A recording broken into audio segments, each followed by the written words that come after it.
Bismillahir Rahmanir Rahim. I welcome you to the series History, Science and Faith in Islam. In this session, we'll focus on the spread of Islam to the Indonesian islands. Modern Indonesia has the largest Muslim population in the world. Together with Malaysia and the Philippine Islands, this area is home to over 300 million Muslims. Historically, the region has been referred to as the East Indies, but we'll use the term archipelago to include the modern nations of Indonesia, Malaysia, and Brunei, and the term Malay as a comprehensive term to include the people, language, and culture of these three modern nations. Geography is a major determinant of history. The vast region extending from the Malayan Peninsula to New Guinea is not a part of the interconnecting landmass extending from Morocco to Bangladesh. Geographic interconnections ensured political military interactions between North Africa, Egypt, West Asia, Central Asia, India, and Africa. East Asia is separated from this interconnecting landmass by the Indian Ocean and the Bay of Bengal. Due to its remoteness, the political and military events in East Asia were affected only peripherally by the events in the rest of the Muslim world. As a consequence, Indonesia and Malaysia had to forge their own history, which is related to that of the rest of the Islamic world, more in its spiritual, intellectual, and religious content, and only marginally in its military, political content. The pre-Islamic archipelago had a Hindu ruling class over a Buddhist Hindu animist matrix. The first infusion of Indian elements into the archipelago occurred during the reign of Ashoka between 269 and 232 BCE, that's before Christ. Ashoka was the first to consolidate his power over much of the Indian subcontinent. His early reign was characterized by a relentless war to expand his dominions. However, after the Battle of Kalinga circa 250 BCE, he was so moved by the slaughter and destruction in the war that he embraced Buddhism. His capital of Pataliputra, which is modern Patna, became a principal Buddhist center. Ashoka's edicts of nonviolence, reflecting the teachings of the Buddha, were carved into stone and were sent to Sri Lanka, Burma, Afghanistan, and the Indonesian islands. The imperial court of Ashoka maintained diplomatic relations with the Assyrian courts of Persia and Syria, the pharaohs of Egypt, Alexander I of Macedonia, and the Tang dynasty of China. India was also a major player in the trade linking China, India, and the Mediterranean. It stands to reason that the emissaries of the emperor would have carried his message to these far-flung corners of the known world. However, Buddhism was slow to expand its influence in the archipelago and in China, reflecting in part the difficult communications of the age and in part the passive, non-violent approach of Buddhism. It was not until the 3rd and the 4th centuries that Buddhism spread rapidly in China, Japan, and the East Indies. In the 4th century, northern India was consolidated under the Gupta Empire. Thus between 320 and 467 of the Common Era. Emperor Chandragupta II, who ruled between 375 and 415, extended his kingdom through conquest, marriage, and diplomacy over much of the Indian subcontinent. We know a great deal about this period through the writings of the Chinese traveler Fahian. During this period, Hinduism went through a period of resurgence in India, displacing Buddhism as the dominant religion of the subcontinent. The well-known poet Kalidasa lived at the court of Chandragupta. The patronage of the royal court encouraged Hindu ideas to travel far and wide. However, it was southern India that was the primary vehicle for the transmission of Hinduism to the Far East. Geography, as well as politics, favored the south.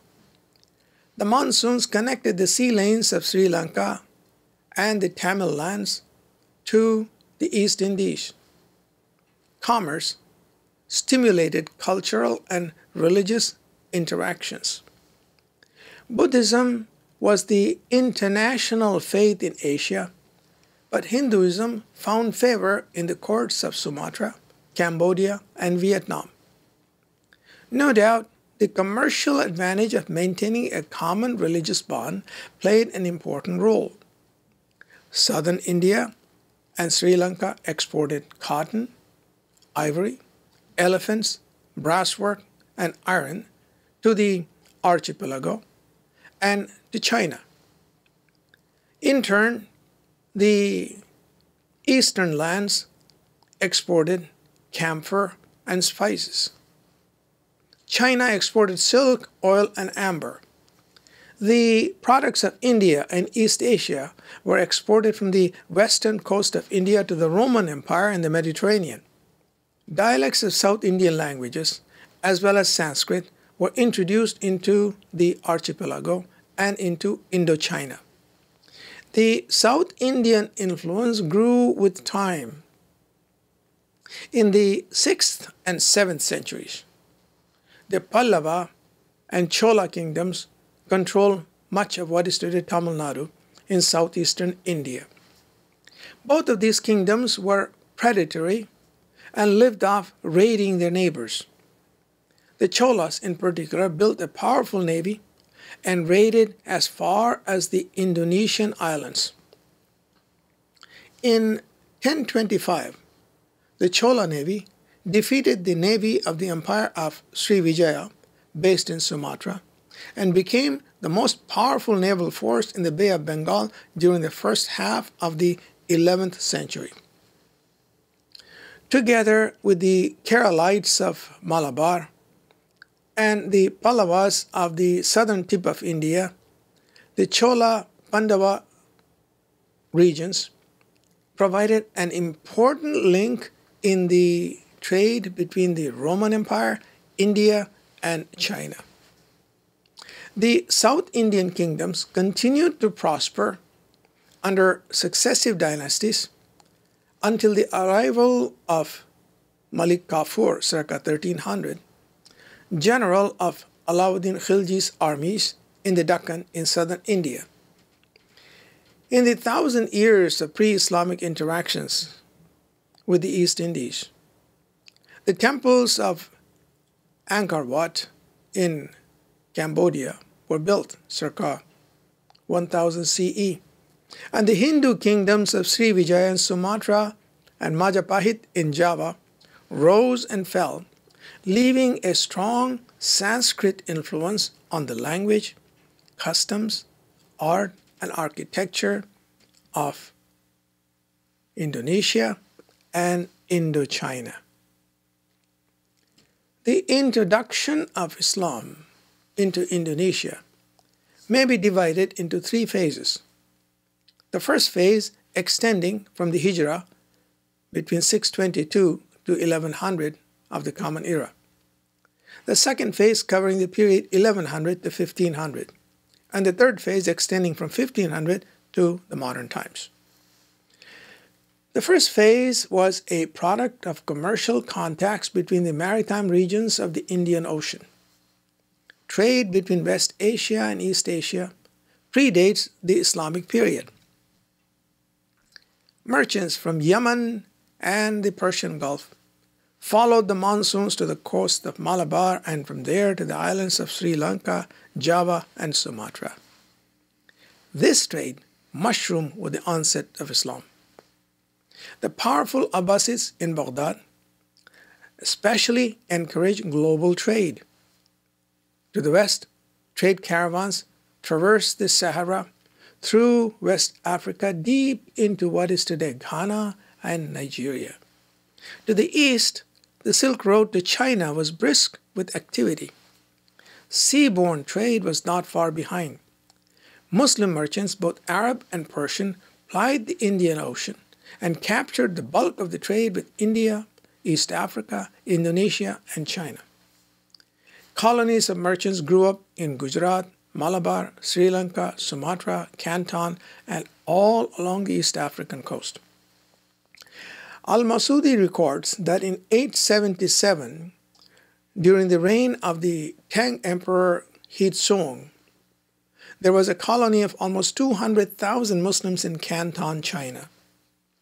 A peasant rebellion in 887 forced these Muslims to flee and settle at Kedah on the west coast of Malaya. The merchant colonies along the rim of the Indian Ocean grew in size and in prosperity between the years 750 and 1100. Impressed by the honesty and integrity of these merchants, a large number of Malays accepted Islam. Intermarriage also played a part in conversions, as happened in Malabar and Sumatra. The immigrants did not force their own customs and culture on the local populations. Instead, they adopted the local culture while introducing the doctrine of Tawheed and the requirements of the Sharia. The Arabs were always a small minority among the Malays, but they enjoyed a privileged position in society. They spoke the language of the Quran and had a reputation for piety and steadfastness. They were sought after as ideal spouses. Even the Rajas and the Sultans considered it an honor to have an Arab marry within the family, and those with Arab blood were honored as Sayyids, descendants of the Prophet's family. This period marked the zenith of classical Islamic civilization. It was during the 8th and 9th centuries that the major schools of fiqh evolved in Medina and Kufa. The Islam that was carried by the Arab and Persian merchants had a heavy content of Sharia and fiqh. Early Islam in Indonesia and Malaysia reflected the intellectual currents in West Asia, although the region was outside the political, military circle of the Abbasid Empire. The institution of the Hajj played an important part in these developments. Most of the Arabs followed the Shafi'i and Maliki schools that were the dominant schools in Medina and Damascus. Consequently, these were the schools of fiqh brought back by the Hajis into Indonesia and Malaysia. Circa 1100, the Islamic world went through a profound transformation. Al-Ghazali, who passed away in 1111 of the Common Era, through the force and eloquence of his writings, dealt a severe blow to the study of philosophy and gave tasawwuf a respectable place in Islamic learning. Before 1100, Islamic civilization was extrovert and empirical with a heavy emphasis on the Sharia and fiqh. After 1100, Islamic civilization turned inwards, focused more on the spirit than on philosophy and the physical sciences. Tasawwuf emerged as the dominant force in Islamic teachings.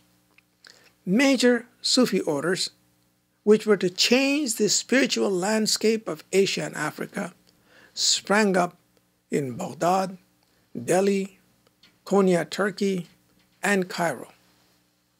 The names of Abdul Qadir Jilani, Khwaja Muhyiddin Chishti, Jalaluddin Rumi, and Al-Shaduli are well known to everyone. The content as well as the thrust of Islamic civilization changed. Indonesia, like India, felt the impact of this transformation. It was during the period 1100 to 1500 that Islam spread widely in Indonesia and Malaysia. It was a spiritual Islam, focused more on the soul than on ritual, that found a home in the islands, much as was the case in India.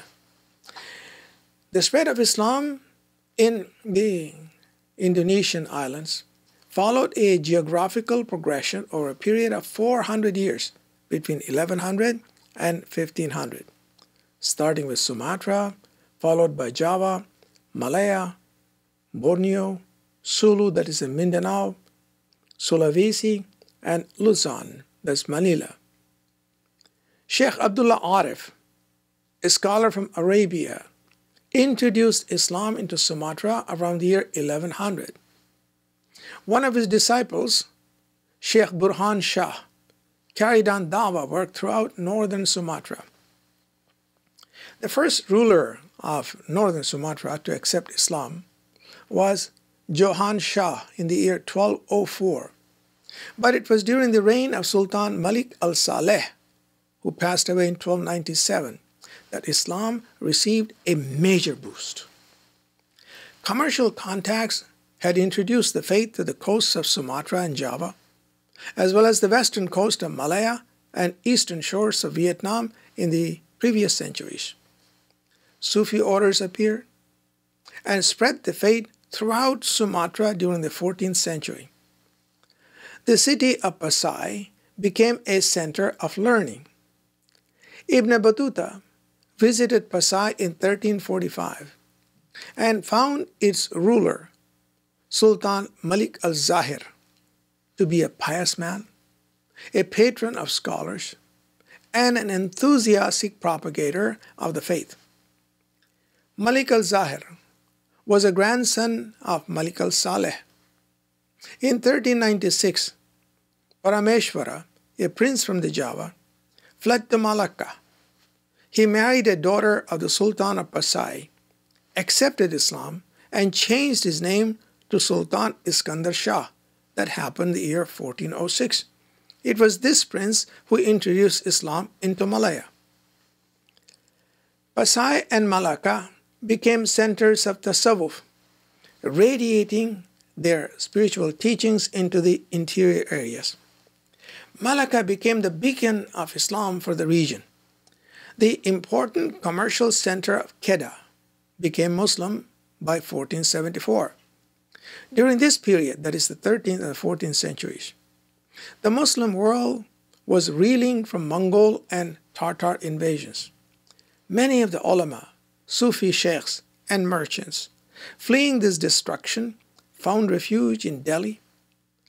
As persecution of the Sufis increased at the courts of Muhammad bin Tughlaq of Delhi, circa 1335, many of them migrated further east to the Indonesian islands.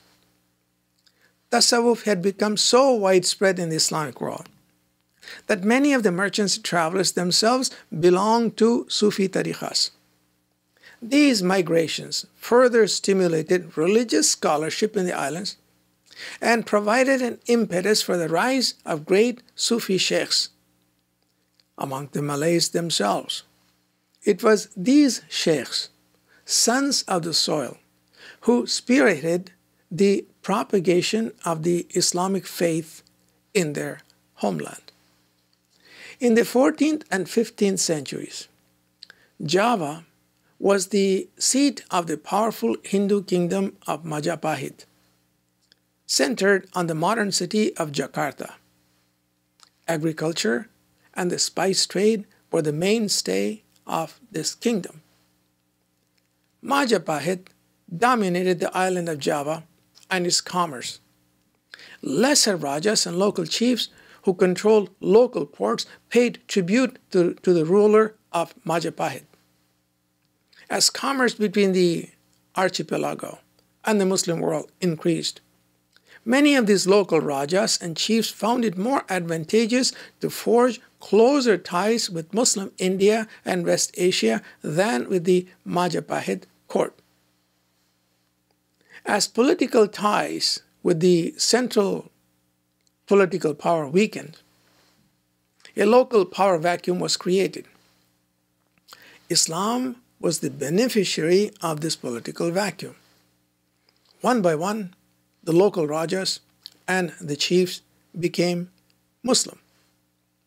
Conversion brought with it a sense of belonging to a larger international brotherhood, as well as significant advantages in commerce and trade. In due time, the Majapahit court itself came under Islamic influence. By 1450, Islam was the dominant religion at the court. In 1451, Sheikh Rahmat, a sage who had made his center near the modern city of Surabaya, converted the Majapahit ruler Raja Kirtavijaya to Islam.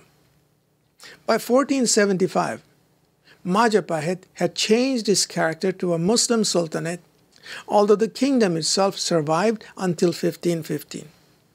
Thus, the spread of Islam in Java was different from what is the norm in history, wherein the conversion of a powerful ruler as a powerful incentive for the subjects to follow suit.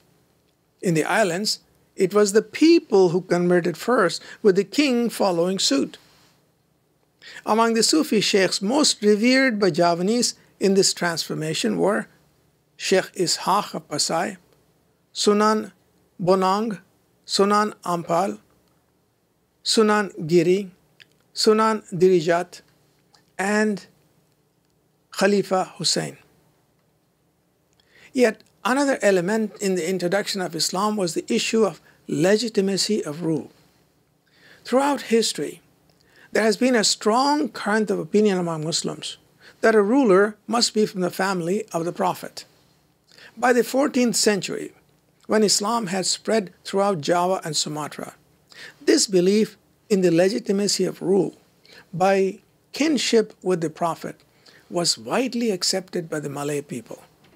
Consequently, the newly converted rulers sought marriage ties with the Sayyids and Sharifs, who were Arab immigrants from Mecca and Medina. The progeny of these marriages could rightfully claim their lineage both from the ruling dynasties of the islands and the family of the Prophet ﷺ. The kingdom of Majapahit was no exception to this longing for legitimacy. As more and more Javanese accepted Islam, the rulers of Majapahit had to bow to the will of the people, accept Islam, and fulfill the requirements of legitimacy as accepted by the general population. This concludes our first session on the spread of Islam in Indonesia. In the next session, inshallah, we will complete our presentation on this very important subject. Assalamu alaikum wa rahmatullahi wa barakatuh.